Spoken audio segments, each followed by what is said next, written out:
বাংলাদেশে তো আর আগের মতো 1200 হল বা 700 হল 800 হল তো নাই।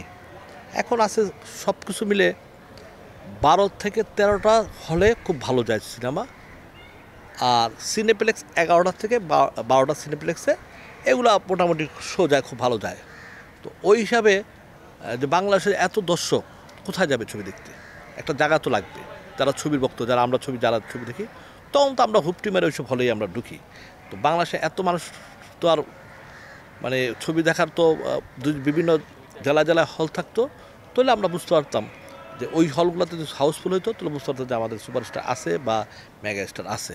অতএব ওই এখন ধরো হল যদি মেগা স্টার বা সুপারস্টার থাকতো তত হল কিন্তু বাড়তো, কমতো না। যত কমতেছে ওইখান থেকে আমি মনে করি যে বাংলাদেশে আপাতত এগুলো কেউই নাই।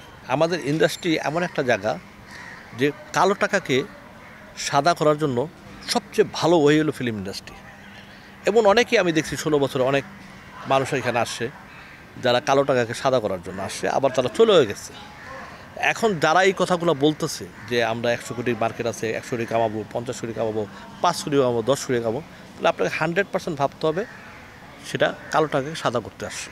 এবং এগুলো শুধু মিথ্যা আওয়াজ দিয়ে, মিথ্যা কথা বলে, হ্যাঁ, এগুলা করতেছে। আমি সাকিব নিয়ে ছবি বানিয়েছি, কোনো আমার 70 লাখ টাকা, কোনো আমার 80 লাখ টাকা, কোনো আমার 1 কোটি টাকা, এর বেশি আমার হয় নাই।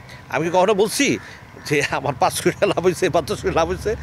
এসব ফালতু কথা বলার ছিল আমি না। আমাদের এই ইন্ডাস্ট্রি আজকে এই অবস্থা কেন? তোলো তো ইন্ডাস্ট্রিতে প্রচুর মানুষ এসে সিনেমা বানাইতো না? কই, আমরা তো প্রডিউসার দেখি না। ওই কোন দিক দিয়ে আসে, কোন দিক দিয়ে বানায় ছবি, শুনি যে ছবি শেষ। আগে তো আজ থেকে এখন কত 32 টাকা না 30 টাকা দানি করছে আমি যাই না। আগে তো 15 টাকা, 20 টাকা, 26 টাকা দিত। হ্যাঁ, তা 32 টাকা যদি আমি পার টিকিটে 400 টাকা পাই, তাহলে আমার কয় মাস লাগবে ওই সিনেমা হাউসফুল হইতে? আমার 1 কোটি টাকা উঠে হইতে কয় মাস সময় লাগবে? এটা শুধু একটা অঙ্কের বিষয়, আর কিচ্ছু না।